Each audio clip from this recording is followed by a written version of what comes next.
yeah, there will be more options, more opportunities to get a perfect score on one of these things. And for people who do well, there will be some form of reward.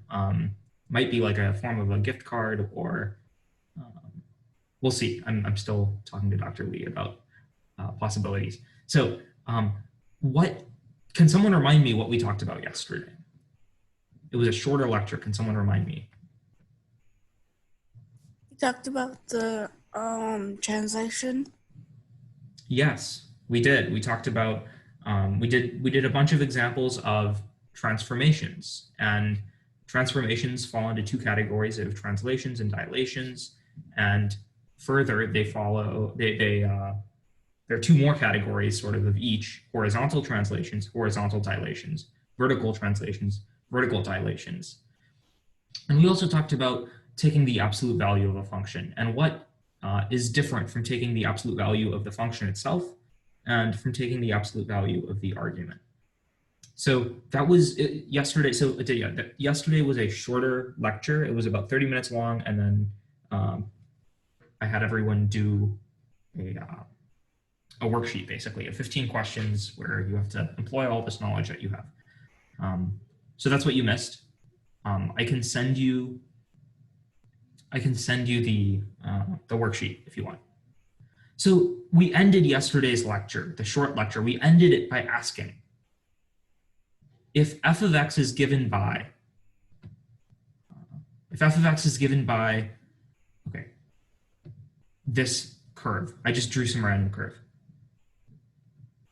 then what does the absolute value of f of the absolute value of x look like? And so there were conflicting opinions, and I did not give an answer yesterday because I wanted you to think about this. And so today I'd like to hear what you thought about. So does anyone have an answer? Did anyone think about this? It bends at the x-intercept. It bends at the x-intercept. Like back up, or it's like reflected across the x-axis. Okay, so you think it looks like, okay, I'll use a different color. So is this your final answer, that this is what this thing looks like? I think so. Okay, so what you have told— Oh wait, no, never mind. There's two. Yeah, there are two. But this is sort of, this isn't even really a good first step, but it is good that you said this, because what is this? This new red graph here. What did Aditya tell us? Well, this is the absolute value of f of x. Yeah, this is the absolute value of f of x. And the way you found that was, okay, you said, well, the absolute value when it's outside the function, it just takes everything that's negative and makes it positive. And so that's absolutely right, no pun intended, but that's answering the wrong question. So first of all, when you have transformations, we've been talking about this a lot, you start from the things closest to x and you work yourself outward. And the reason— Go ahead. You're cutting out. I'm cutting out. Okay. Okay, can people hear me now? Am I audible? Okay, great. Yes. Great. Yeah, sorry, I got a message on my— in fact, I'm at my friend's apartment right now because my Wi-Fi just quit on me this morning. So I had to run over here. So you might hear some voices of people in the background. Okay. So what do we need to do first? Well, we need to take the absolute value of the argument. And what does that is where we had lots of contention. What does it mean to take the absolute value of the argument? Does it mean that I just take all the negative x values and flip them over?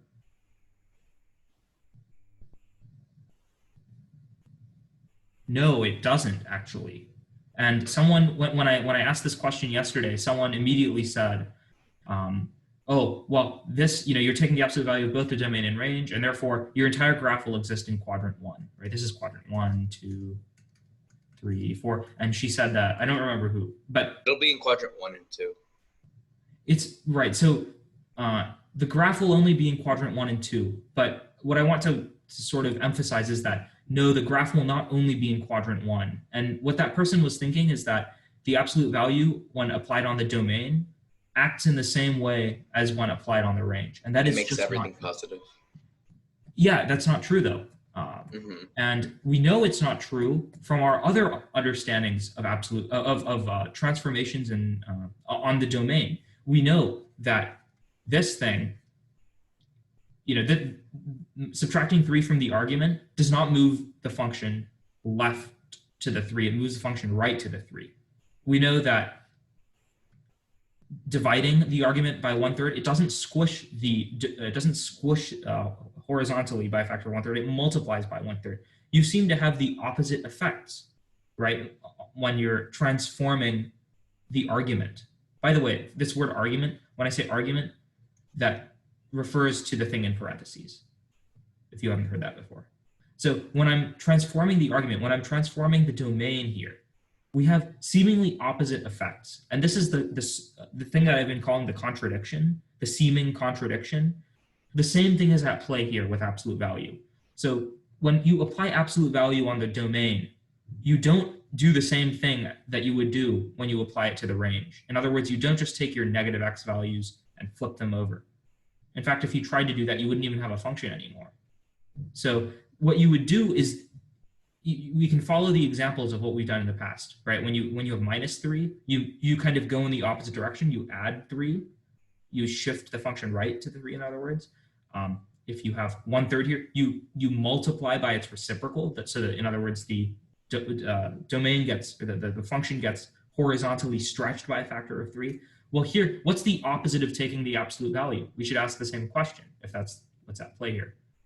Well, the opposite of taking absolute value is reflecting the graph across, across the number line. So if I had some number 3 here, what's the opposite of taking its absolute value? Reflecting it across and getting -3. And that's exactly what the absolute value, that's what taking the absolute value of the domain does. It reflects the graph. So look, this part of the line will get sent over here. And this part of the line will get sent over here. So it refers to all negative numbers being flipped, I guess. It's not even all the negative numbers, because see, these positive x values also got flipped.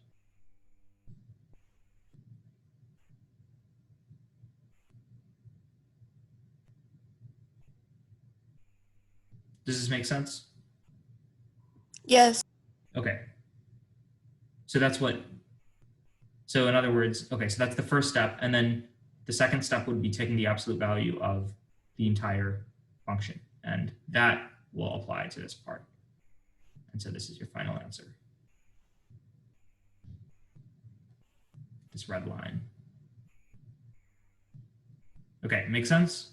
And yeah, on the homework, so these were the questions I should have sort of, anyway, we answered all of these questions. On the homework, I have guided you through this apparent contradiction of why transformations on the domain appear to be opposite to the same transformations on the range, right? In other words, transformations to the argument appear to go in the opposite direction. Like -3 moves the function right to the 3 instead of left to the 3. One would think, intuitively on Monday or Tuesday when we introduce these things that, oh, you have this -3, so it should move the function left to 3. Well, we know that that's not right. And I've tried to resolve this on the homework, but I'd like to do a short example using the function y equals x squared, or f of x equals x squared as a sort of, just so formally I will have covered this in the lecture. I don't want to, for people who like in future years watch this lecture and don't have access to the homework, say, I'd just like to cover this one example. Plus, I think some of you will benefit from this. So here's f of x plotted in this table, okay? Now I've defined another function. So these are the numbers that we would always have, and this creates this parabola, right? Should just go through 0. Anyway, bad drawing, but you know what this is, right? Now I have defined another function, g of x, and I'm going to let it be x minus 3 whole squared. And I'm going to redefine variables. I'm going to call u equal to x minus 3. So in other words, g of u is u squared. So this is a change of variable, but it's the same function. Okay. okay, it's still G, okay? And it's of the same argument, U, which is x minus 3. Okay, and so if I were to plot, sorry, not plot, but if I were to make a table, the table would be the same values, -2, if U is -2, -1, 0, 1, 2. Well, then G will take on, look, according to this function here, G will take on the same exact values that F did, 4, 1, 0, 1, 4. But U equals x minus 3. So if I were to draw another column here to find the x values, how would I find these x values? Well, I can solve this equation for x. And I would do that by adding 3 on both sides. So U plus 3 is x. And so if I add 3 to this entire column, to each element of this column, I should get x. So -2 plus 3, that's 1. -1 plus 3, that's 2, so on and so forth. And you can see now, if I were to plot x versus g, so now disregarding U and going back to our original form, if I were to plot this as a function, it would be 1, 4, 2, 1, 3, 0, so on and so forth. So you can see that the graph has been shifted to the right 3 units, not to the left. So this is sort of a guided example, right? And on the homework, I hope most of you have gotten past that introductory part of the homework. But on the homework, I've had you do several of these types of examples, okay, that shows that the transformations on X go as sort of the opposite of what you would think. Okay, so I just wanted to, formally cover that. And great, okay. I assume there are no questions. Today, we're going to cover some very interesting topics in graphing. And I don't even know if you need to take notes. You can if you want. But what we're going to now talk about is not on the SAT. And I think it is very rewarding to talk about, but don't worry if this does not make sense to you yet. If this is new to you, hopefully this serves as an introduction. If this is already familiar with you, hopefully this serves as a further exploration. So don't worry about catching every little detail we're going to talk about. It is not too advanced, okay, but it is not on the SAT. So I appreciate everyone for sticking around. I think this is truly the valuable part of this course. The Thursday lectures, I think, are sort of food for the soul. And as I prepare these lectures, it's also very enjoyable for me. In fact, I would use the word joy. I mean, some of math is truly a joy. And these Thursday lectures are when we can actually talk about the things that are beautiful. So this is really for your enjoyment. And let the word joy define your lectures here. Okay, so thanks for the smile. Yes, Long, we're going at the very end, we're going to talk about 3D graphing. Okay, so far we've been using equally spaced axes, right? We've been having our old-fashioned XY plane, and many of you on the graphing activity were very kind, and you even labeled 1, 2, 3, 4, and then 1, 2, 3, 4, so on and so forth. And in doing this, you're defining the scale of the graph, and it's a linear scale, right? As you go in this direction, you're adding 1 each time, and as you go in this direction, you're adding 1 each time. You can also have other linear scales. For example, you can have 2, 4, 6, 8, right? And you're adding 2 each time. And you could also have 2, 4, 6, 8, or 1, 2, 3, 4, or 3, 6, 9, 12, 15, so on and so forth. Those are all linear scales. It doesn't matter what the spacing is, but as long as the space between consecutive intervals is the same, that's what defines a linear scale. And this is great for things that grow, for graphing things that grow linearly in time, or for graphing things with respect to time. So time as we know it, we have clocks and stuff. We like to think of time as a linear, as something that goes linearly in our lives, right? It would be very horrendous if time went exponentially, because or at least if we felt time to go exponentially. Can you imagine? I mean, your first few years of life would go really slowly, and then you would just get old really fast and die. So this is a great skill to use. Okay, supposedly my internet connection is not stable. Can people still hear me? Yep. Okay. Yeah. I got these messages from Zoom that says my connection is not stable. So when you're graphing things like on the order of human lifespan or, maybe the course of a day, you would like a linear axis in time. And usually we like linear. So for sort of our daily experiences for economics, often you like linear plots. But often it is more convenient to use a logarithmic scale. And what this means is that one or both of these axes don't grow as as a constant difference, right? There's no longer a constant difference between these things. Instead, a logarithmic scale would be defined by these things growing exponentially. So 2, 4, 8, what's the next one? 16, 32, so on and so forth. So you can see that the time here is growing exponentially. And this is particularly useful when talking about highly dynamic events. And one such highly dynamic event is the universe itself. And you'll often see in charts, these sort of diagrams of the evolution of the universe, that the temporal axis, this axis, right, the one that's going up here, this one is growing exponentially in time. And you can see here it says billions of years. So when it says minus 13, billions of years ago, what they mean is that this was 10 to the 13 years ago, right? And the minus sign means that it was in the past. So here's the present, right? And so 10 to the 0 is like 10 is 1. So 1 year ago, that's a very relatively recent thing.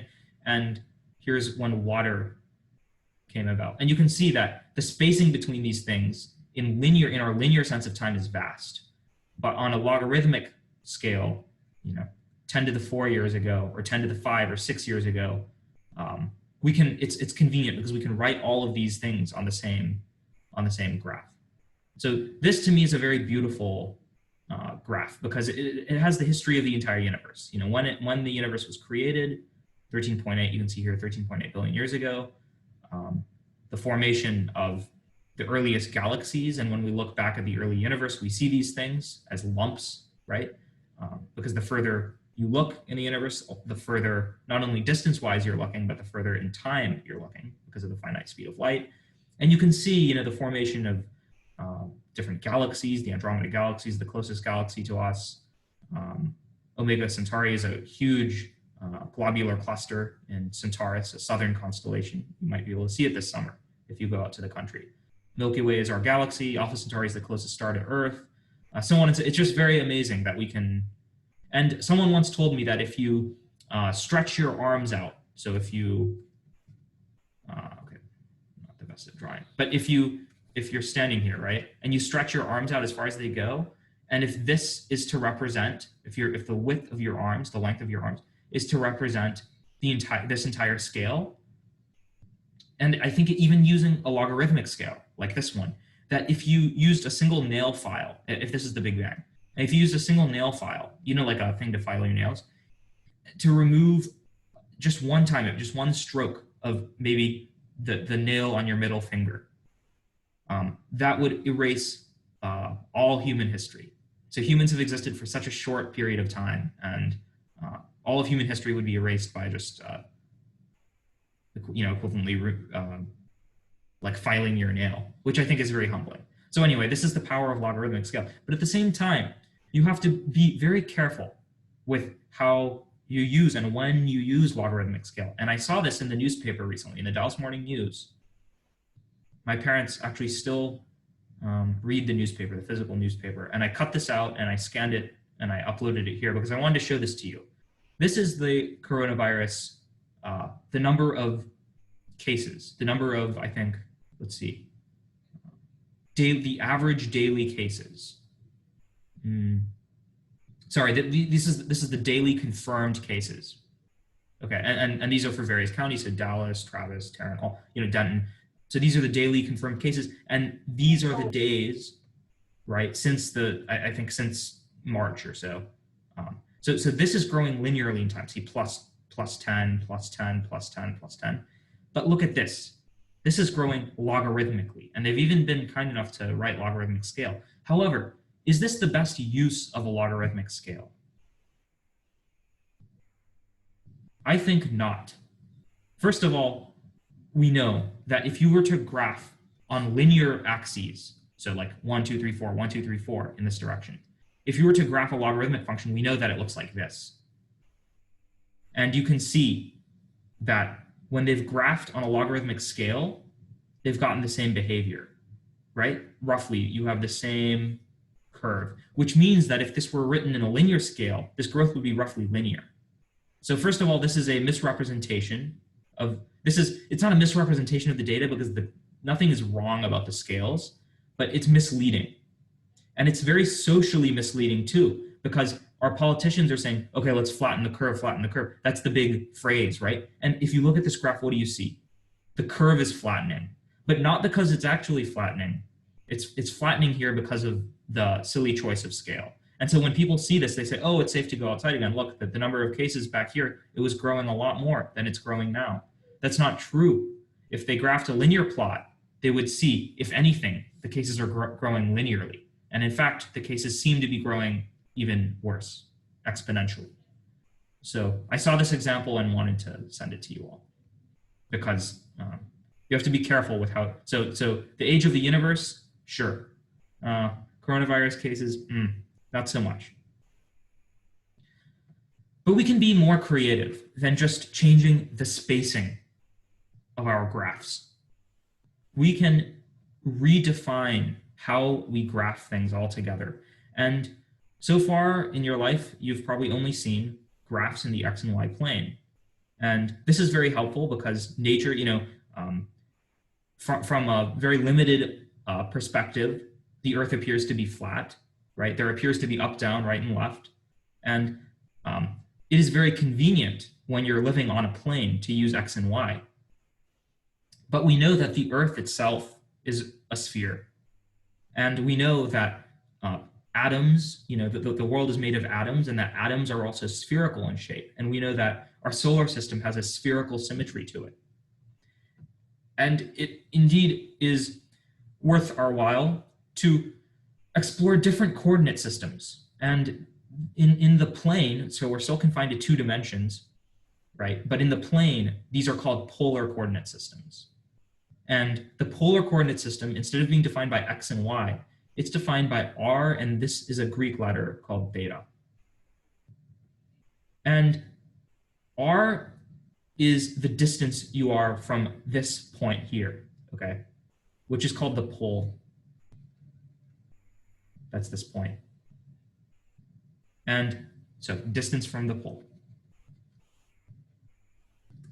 And R is always measured from the pole because it's a distance from that. So if you were here, what is R? Well, look, this is 1, 2, 3. So this is 2, R equals 2 at this point. So this, it's a sort of funny way. It might seem a bit strange to you that R is 2 here, and that R is 2 here, and that R is 2 here. In other words, that R is 2 anywhere along the circle. You're not used to that because in Cartesian coordinates, this point and this point would have different values of X and Y. But this is the beauty of polar coordinates. This entire circle is defined by one number. And theta is where you are from this principal line here. I don't know what it's really, I've heard it called the principal axis, but here they define theta to equal 0. And as you go this way, theta increases. So here, and theta is usually measured in radians, and we're going to talk about geometry next week. So we'll get into radians. But as you go around, theta increases. I have a question. Go ahead. So can the pole be a little bit farther, like to the third circle? Say that again. Can it be farther from what? Like the pole to the arrow, can it be farther? It can't actually. The pole has to be, so once you define the pole, that's where it is, and everything has to be in relation to that. So are you saying, can the pole be here? Say, is that what you're asking? Or can the pole be here? Or like the pole, can it be in the third circle? Can it be in the third circle? Like this circle? Yes. No, because this circle is defined in terms of the pole. In fact, the pole is the center of all of these circles. So by definition, it can't be on the circle. It can't lie on the edge of the circle, so to speak. So once you define a pole, the entire coordinate system follows. It's just like defining the origin in X and Y, right? If I had some shape here and you told me, oh, well, why isn't the origin in here? Well, you can only define the shape if the origin is defined out here, right? If you wanted to put the origin here, you'd have to translate the shape. So the pole is analogous to the origin in Cartesian coordinates. In the X, when I say Cartesian, I mean X and Y, X, Y coordinates. Does that answer your question? I'm not sure if I'm answering your question. Yes. Okay, great. So theta is sort of how far you go around, which is, it's not even far, right? Because theta is an angle, right? It's not even a distance, it's an angle. But sure, how far you go around, so to speak. And you remember how we have different names for the Cartesian coordinate system, like, so X and Y, Cartesian, also rectilinear planar coordinates. Sometimes you'll hear polar coordinates be called curvilinear planar coordinates. Okay, so just jargon, okay, in the science math community, if you hear that. Okay, so this is sort of how the system is laid out. And we're going to see some very beautiful things.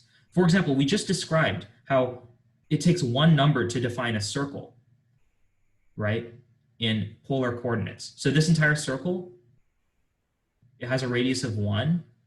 And can someone tell me what its equation is in polar coordinates? We just kind of said it. Well, it's just r equals 1. Right? Because the radius at each of these points is r equals 1. But does anyone know how to describe the radius 1 circle in Cartesian coordinates? Maybe the juniors and seniors will know this. It's a very belabored formula. To describe a circle in Cartesian coordinates, this is what you have. X squared plus y squared is 1. This is a pain, okay, to deal with. Because not only do you have both x and y, you have squares, okay? And it's impossible to truly separate the x from the y in this equation. You have to use square roots and take different cases. It's a lot harder than dealing with this. Look how beautiful and elegant this is. So when describing circles, things of circular shape, polar coordinates are really the way to go. Also notice that here we have one coordinate, r, one coordinate being used, and here we have 2 coordinates being used, x and y. And it is always advantageous to reduce the number of coordinates it takes to describe the same shape.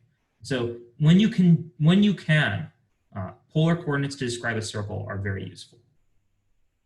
And for the seniors, you'll see in your calculus class, especially in the BC calculus class, just the utility of these polar coordinates. It's so much easier to integrate over a polar system when you have circular shapes than it is Cartesian. So this is exactly what we said, that the circle is greatly simplified in polar coordinates. But it's more interesting than just circles, as we're going to see. And to get there, I want to describe a general conversion from x and y to r and theta. So if you have some function x as y as a function of x or whatever, x is a y is a function of x, how would I convert that function to polar coordinates? Well, it's actually very simple, and it's given by this set of conversions. So if you write anything down, this is what it should be from today. X is given by r, the radial coordinate, times the sine of theta. And if you don't know what the sine is, we're going to talk about this next week. And y, sorry, this is wrong. X is given by r times the cosine of theta. It's embarrassing that I missed that. Y is given by r times the sine of theta. So these are the conversions. And if you're wondering why, you can draw a triangle. Okay, so this is x, this is y, this is theta. And it turns out that if this hypotenuse is r, okay, this leg here, this is a right triangle, that y is indeed just equal to, we're going to talk about trigonometry next time, but y is equal to r sine theta and x is r cosine theta. So this conversion follows directly from trigonometry. And we're going to spend an entire week on trigonometry. So don't feel bad if this doesn't make sense yet. I'm sort of introducing this to you. But for those who are more experienced, these are your conversions. This is really all you need to know, so to speak, when going from Cartesian to polar. And you can invert these transformations to go from polar to Cartesian. We won't talk about that exactly, but they can be inverted. So how would you graph y equals x in polar coordinates? Well, I would just apply these rules that we have now. So y is r sine theta, x is r cosine theta. So I'm literally just going to put that in. And so the line y equals x, which is our good old-fashioned parent function, it's the simplest thing to graph in Cartesian coordinates. It can also be described by this equation. And here on this equation, the r's cancel, and you're left with sine theta equals cosine theta. And for those of you who know trigonometry, you know that this is only true when theta equals 45 degrees or pi over 4. And so the equation in polar coordinates for this line, parent function, is pi over 4. And it makes sense because if you go back to our polar grid here, right, look at what pi over 4, by the way, that's in radians for those of you who are confused what pi over 4 is, but it lies right here, right in between pi over 3 and pi over 6. And if I were to graph it, it looks exactly like y equals x, just graphed in an entirely different coordinate system. Will the measurements be the same? Yes, the measurements will be the same. And the measurements, that, in other words, the distance between two objects, say, like this point and this point, the distance between these two objects will be the same in this coordinate system as they will be in the x and y coordinate system. And that is actually a very, very, I don't know who asked that question, but I'm very proud of you for asking that question. Yeah. Leanne, very good. And this is something sort of a tangent to what we're talking about, but it is very important to realize that nature itself does not have coordinate systems. And therefore, for a good coordinate system to exist, we need to have this equivalence between different coordinates. So the x and y, distances between the x and y, between 2 points in x and y, should be equal to the distance of the same 2 points in polar coordinates. And the reason we're able to do that is by the integrity of our transformation rules. This is what allows us to make that conversion. But that is a very good question. It might be more profound than you think. One of my professors, physics professors, often says this, that nature doesn't have coordinate systems. You know, humans, we are the people who put coordinates onto nature. Nature itself doesn't have up, down, right, left. It doesn't have a center. It doesn't. So you got what I'm saying, right? But that's a very good question. The measurements are the same. Thank you for asking. Very proud of you. I would now like to tell you and show you that graphs in polar coordinates are visually pleasing and that they appear everywhere in nature. So there's this beautiful shape called the Lima of Pascal, or simply the Lima. And if there's any French speakers, and in fact, I think Patricia is a French speaker, so I should just ask her. But I don't know what this C does, and I've never known. So, but if anyone knows how to actually pronounce this, that would be great. I'll just call it a Lima because that's what my high school teacher told me. Anyway, Lima they are of this general form. Okay, R equals B plus A times the cosine of theta. And you get different behaviors based on what these different parameters A and B are. And I'm going to graph some of them for you, not on paper, but using Desmos, because I really want you to see the beauty of these things, and I won't be able to reproduce the beauty of these graphs just by themselves. Okay, so I'm going to share my entire screen so you can see everything now. No hiding. Okay, so you see this shape, right? You see this function. So if A is greater than B, you're going to get something called a looped Lima. So I'm going to pick A to be 1, or I'll pick A to be 2 and B equal to 1, okay? So here we go. Can you all see this? Yeah. Great. So R equals, let's see, what did I say? A equal to 2 and B equal to 1. Okay, so 1 plus 2, sorry here. 1 plus 2 cos theta. And look, you see how this shape has a loop in it? See, there's this inside a loop. It's called an inner loop. And generally, you can see that this point on the loop is this number, B, sorry, A, what I'm calling A, minus B, and that this number is A plus B. So anyway, don't worry about the details, but just appreciate the beauty of this shape, okay? Now, we have other shapes, like when A equals B, and this is called a cardioid, and I'm going to ask you why it's called this when I graph it. So for A equals B, let's just pick A and B both to equal 1. And can anyone tell me why this might be called a cardioid? It might help if I even do this. And that. Can anyone tell me why this would be called a cardioid? Yes, it looks like a heart. And cardio, you know, I think the Latin word for heart, or heart-like in Latin, is cardioid. You know, that which belongs to a heart, or that which pertains to something that looks like a heart. It indeed looks very much like a heart, maybe a bit more, you know, oblong than a heart, but regardless. Okay, and then we have another shape called the dimpled shape, and that's when A is less than B. So I'm going to pick B to be 2 and A to be 1. And you can see even here, regardless of whether that's positive or negative, you can see that there's a slight dimple. See, there's a little dimple, a little dent in this overall circular looking thing. But it's not a circle, right? It has a little dimple in there. So these shapes are really fun and really beautiful to play with. And you can get very creative and find all sorts of patterns in them. So these are called Lima songs. And you might want to write this down because I'll have a question just about this form on the quiz. Okay. R is B plus A cosine theta.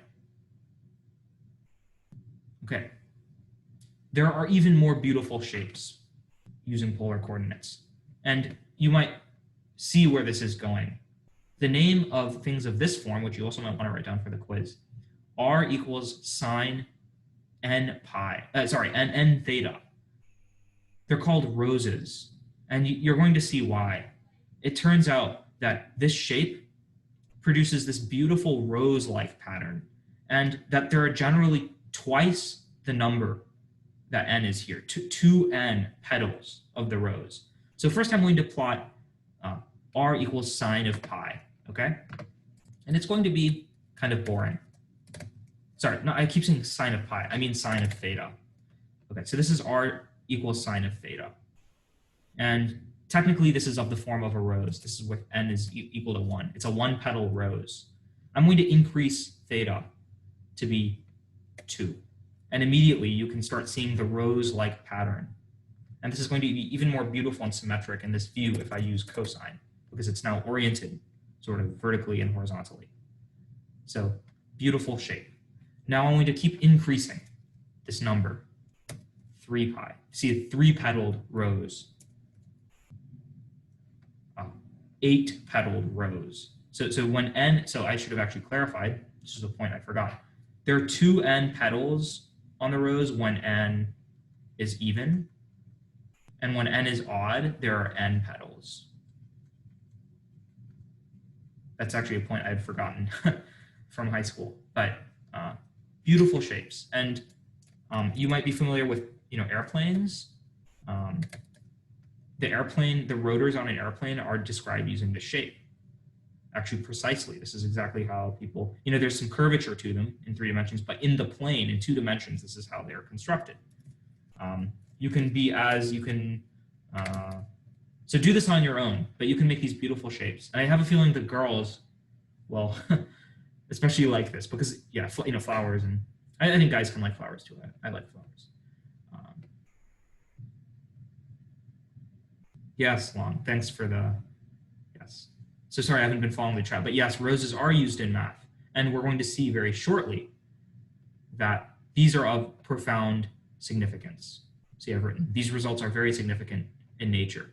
And for this, I would, okay, there are probably an infinite number of manifestations of these types of shapes, but I'm going to appeal to something I think that many of you will be familiar with, and that is the atomic theory. So this is the theory that the entire world is made of atoms. And central to this theory is that,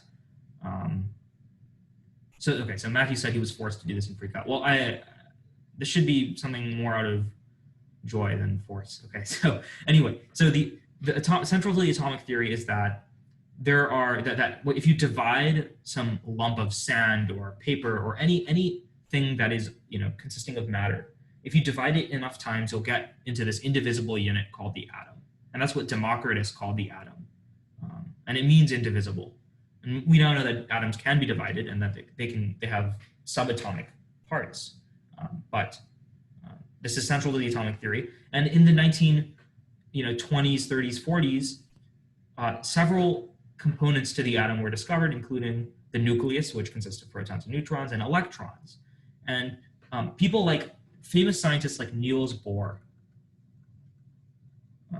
Niels Bohr said that the nucleus exists at the center of an atom and that the electrons orbit like planets around a solar system. But later scientists, not actually in his lifetime, very much in his lifetime, showed that this model was not sustainable and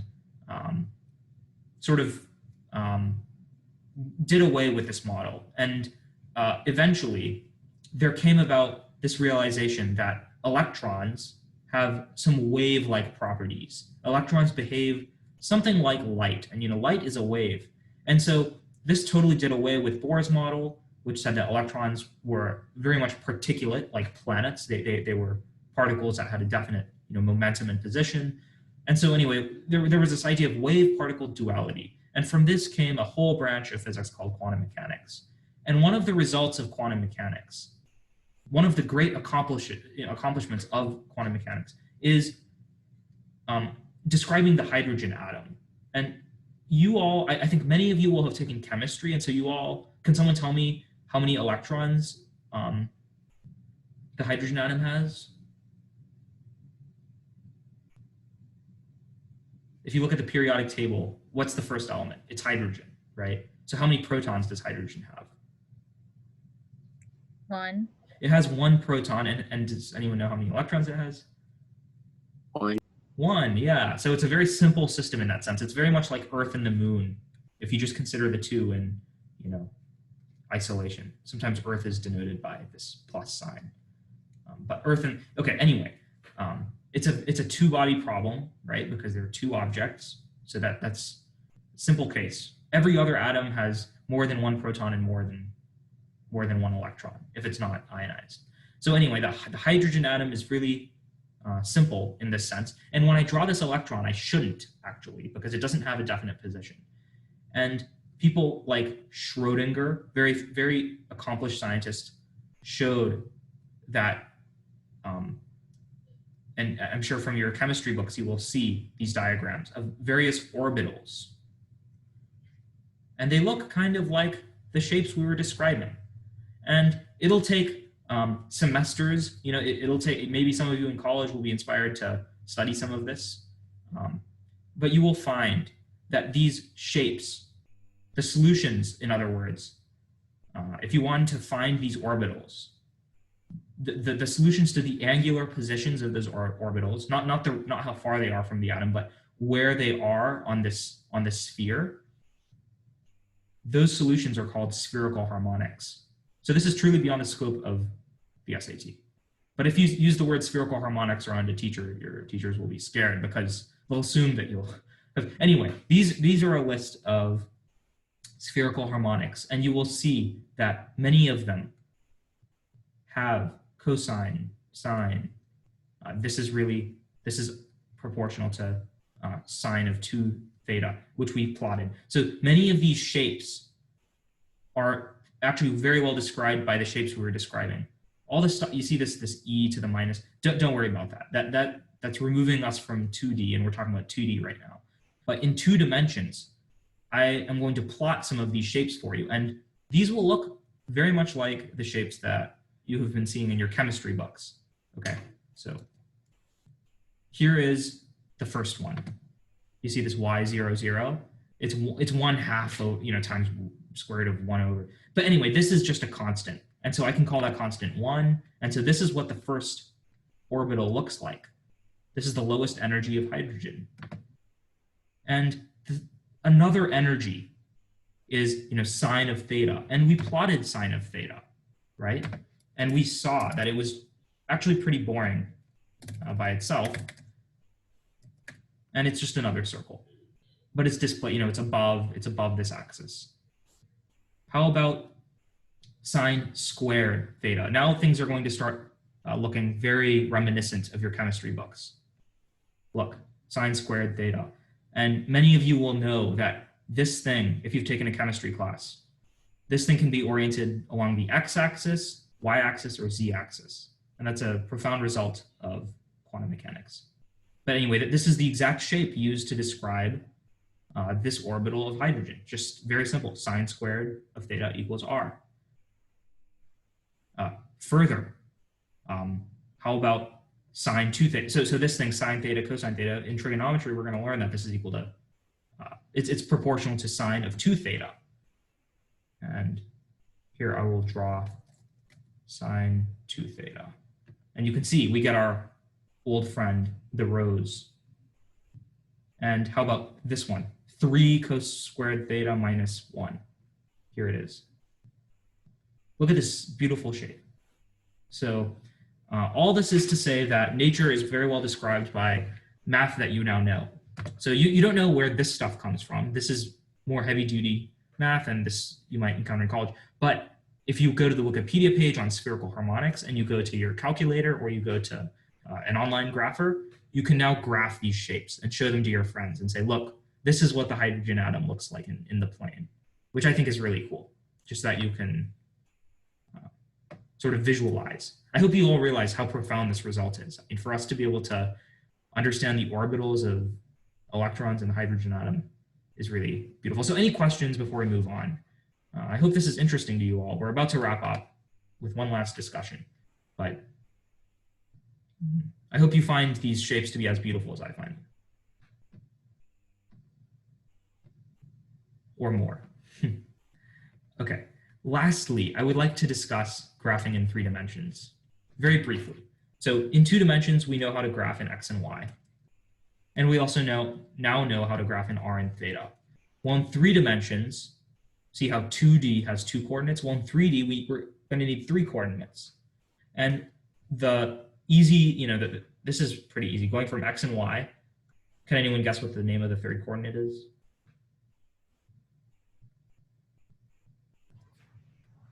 Theta. Z. Z, it's Z, yeah. And it makes sense, right? Because these are right next to each other in the alphabet. But I actually, because I'm writing to you on a screen, I cannot show you what X, Y, and Z looks like, but I can try by saying, look, this one is coming out of the plane. I'll draw it by increasing, sort of this perspective. So this is X, Y, and Z. So your old friend XY, the XY plane, is now confined to this plane. And Z is coming out of the plane. So you can draw, cubes and spheres and all sorts of shapes in 3 dimensions using X, Y, Z. And so these are truly, this is when people say Cartesian coordinates, this is really what they mean. 3-dimensional Cartesian coordinates. So you can see that this is a generalization of the 2D case, right? And it's very easy. You'll find it because you all are masters now of 2D. You know how the transformations work. You'll find that going to 3D is very simple. The transformation, not the transformation, but generalizing 2D polar coordinates to 3D is a bit more tricky. And there are actually 2 ways to do it, 2 different coordinate systems altogether. And both of them are very useful and very valid. One is called cylindrical coordinates. And you'll learn more about this later in life, but cylindrical coordinates are defined by r, theta, and z. And it tries to describe systems using these 3 coordinates. So here's your radius, r. The further you are from this axis, the bigger your radius. Here is the z coordinate. So the higher you go, the higher z is, and theta describes where along the sphere, along the cylinder you are, right? Where angularly, if you're here on this side, or if you're on the dark side, or so on and so forth. So cylindrical coordinates. The other very successful coordinate system is spherical coordinates, and that is how, like the hydrogen atom, there was that extra term that looked like this. This is phi, and this is that third coordinate. So the three coordinates are r, theta, phi. So anyway, this is just introducing you to the different ways to draw things and to graph things in 3D. We're not actually going to graph things in 3D because it's actually impossible, right, for me to graph, because you're looking at a screen which is two-dimensional. So the best thing I can do is graph in 2D accurately. Can we graph in 4D? Yes, no, maybe. Anyone? Yes. Yeah. Okay, so I just said that I can't graph. This is actually, okay, I'm glad people are having disagreements here. Okay, I said I can't graph 3D on a 2D plane, right? So 3D on 2D is impossible. So how many dimensions do we live in? How many spatial dimensions do we live in? 3. 4. 3. So would it be possible to graph 4D in 3D or on Yes. Yeah. Well, if it's impossible to graph 3D on 2D, and if it's also impossible to graph 2D on 1D, all of these are impossible. This is also impossible. It's also impossible, because this would be graphing a square on a line, basically, or a two-dimension, like a circle on a line. One dimension is a line. And it's also impossible to graph 1D on 0D. Just as impossible as, for example, it's impossible to graph a line on a point. It's impossible to graph a circle or a square on a line. It's impossible to graph a cube on a plane. It's impossible to graph four-dimensional space, which I don't have a word for because we can't perceive it. It's impossible to graph four-dimensional space on 3D. So you can see how it follows this logic. It follows this pattern. So it is impossible to graph 4D in 3D. However, we can graph two of the spatial dimensions against one of the temporal dimensions. So you have 3 dimensions total because 2 + 1 is 3. But I've excluded one of the spatial dimensions so that I can graph the temporal dimension. And the result are these famous diagrams called Minkowski diagrams. You might need to know this for the quiz. Minkowski diagrams. Okay, and it's beautiful because even though you've sacrificed a dimension, a spatial dimension like height, you've basically said, okay, the entire world we're going to consider existing in the XY plane. Even though you've done that, you now have this notion of past and future. And because of the finite speed of light, it actually turns out that your entire past exists in this cone, within this cone. Okay, so everything that has happened to you exists in this cone that goes back in the past. And everything that will happen to you exists in your future. So it's really philosophical and profound. And this is really a result of special relativity, which was formulated by Einstein. But it is possible to understand time in a similar way that we understand the other dimensions. So with this, I will send you the quiz. And it's not too long, it's not too hard. You're not asked to graph spherical harmonics or do anything. You don't need to solve any fancy equations. Okay, the quiz should be pretty straightforward. So even if you did not follow even 90% of what we talked about, you should still be able to get a perfect score on the quiz. Any questions about any of this?